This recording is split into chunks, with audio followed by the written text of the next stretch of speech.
Hey everybody, John Foss. I am very excited to be talking with Steve Lemme, Kevin Heffernan. We're talking about Tacoma FD. Season 2 is happening right now on True TV in the Twin Cities here. It airs at 9 o'clock on Thursdays.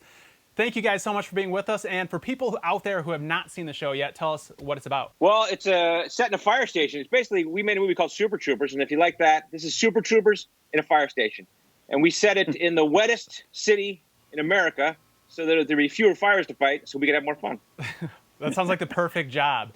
And this has like a 94% or something on Rotten Tomatoes by the audience score, which is awesome.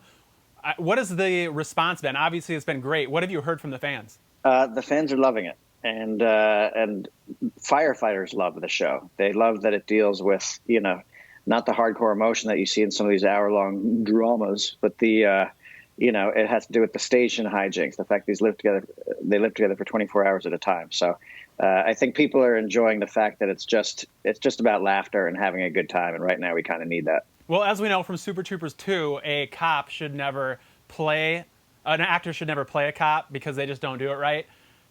From the feedback that you've gotten from firefighters, are you guys playing it right? What do they say? I think so. I mean, it's really resonating with them, and they like the authenticity of it. And we hear a lot from firefighters saying, "Hey, we got that guy, and we've been in that situation," and which is good. It's collecting these stories from the firefighters that give this thing that extra level of fun and authenticity. And so we've been trying to do that a lot, and it's been working out pretty well so far. Have you guys ever done, whether it's as a cop or a firefighter, done a ride-along? And if so, I'm hoping it turned out better than Fred Savage in his attempt. Poor Fred. Yeah. We've done several ride-alongs now. We've done ride-alongs with cops and with firefighters, and yeah, we've managed to stay out of trouble. So fingers crossed, this streak continues. One of the craziest things about this show, I think, would be acting, and then writing and directing. It just seems like a totally different part of the brain. Like when you're in charge of making sure that the show happens, you kind of have to have like this business mindset. And when you're an actor, you want to be loose and having fun. You guys are directing, writing, acting. You're the co-creators of the show. How do you do all that? And do you find it hard to go from, hey, this is my show, this better work, or we're screwed, to I need to be loosey-goosey actor guy so that I'm having fun? Is it hard to do all those hats? Here's the trick to it, John. When you're making a show, you cast yourself as the chief, right? So as the chief, okay, I bark orders. As a director, I bark orders. As a writer, I just bark orders. So I just do the same thing, no matter what hat I'm wearing. I'm just barking orders all the time. Lemmy loves it. Okay. I hate it. Very cool. I hate it. You hate doing everything? No. It's I think it's funny because it's like, you're caught in the middle a little bit, because you want to be screwing around with the other actors, but you also have to be professional and be in charge. And so, for me personally, that's the conflict right there. And but that's what a captain does. A captain is, in charge of the shift, but not quite the chief. He's not in charge of the house. So, he's kind of, it's a balance. And that's what I do. You guys have been doing this your whole career, where you've been the people that have been making the show happen and then also being in the show.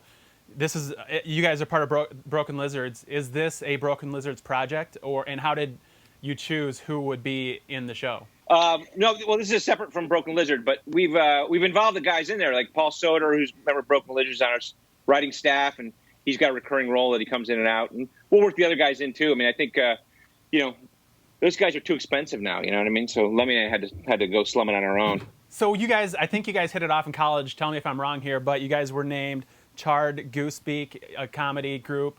Number one, how did that all come together, and how did you guys know that? I mean, did you guys just hit it off right away? How did you know you wanted to spend the rest of your career doing this type of stuff together? You are correct. Our first sketch comedy group was called Charred Goosebeak, and the truth, however, is that Kevin and I did not hit it off the first time we met. Okay. Yeah, in fact, he hated me, and I don't know why. To this day, I still don't know why he hated me. He didn't want me to be part of the group. He didn't want any part of me. But we wrote a sketch together about Socrates and Plato, and I was laughing. He was reluctantly laughing.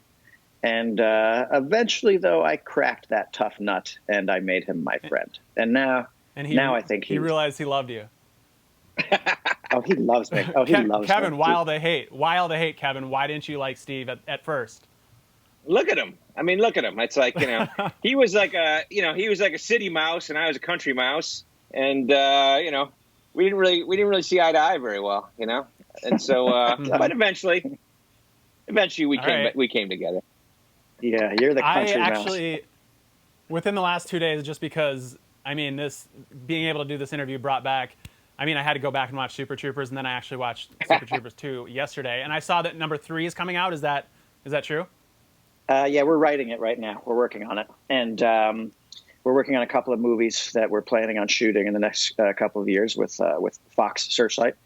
And so, yeah, it's we're just going to keep the laughs coming. Do you know when Super Troopers 3, when we could expect to see that? I'm not sure yet. We're right in the middle of the script writing. So it's fun. We do I guess it's kind of fun. We do these Zoom meetings now with Broken Lizard where we all get on the Zoom together. We don't have to be in the same room together. It's fantastic.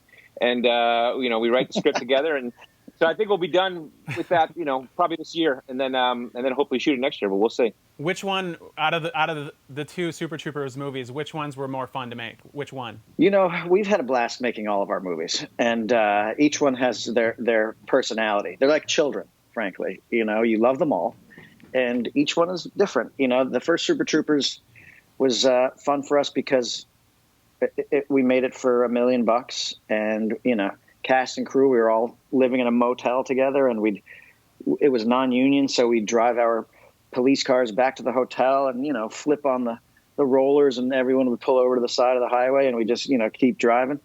And Super Troopers 2 was great because we had more money to do what we wanted to do, and obviously it'd been it was nice to revisit the characters, and they've both been a blast to make. When the original came out, and again, correct me if I'm wrong here, it didn't do as well in the theater, but over time, obviously, it grew a huge fan base. When it came out, and if that is correct that it didn't do well in the theater, were you like, oh, okay, I guess we need to find another career? What were you thinking at that point before it blew up and became a huge success? Did you think you had to go back to the drawing board and find something else to do with your life? No, we've had plenty of those moments in our life, but the Super Troopers one was not. We were excited that nobody knew who we were, and we got into movie theaters, and it made about $20 million, and we were happy that we were in 2 movie theaters at that point in time. So we weren't really sure where it was going to go. It was really a slow burn. It was the way that people discovered movies then on DVD, and they passed around to their friends, and they watched it in their dorm rooms, and so it really was a 2 to 3 year slow burn. And in that time, we just kept working. So it was never that moment we thought, oh boy, this movie didn't connect, because it always kind of did incrementally, and then ultimately it kind of blew up. Very cool. Well, guys, thank you so much. I know you guys got to go because you have more of these to do, but Twin Cities, check out Tacoma FD, Thursdays, 9 o'clock here in the Twin Cities on True TV. Steve, Kevin, thank you so much. Thanks, John. Thank you.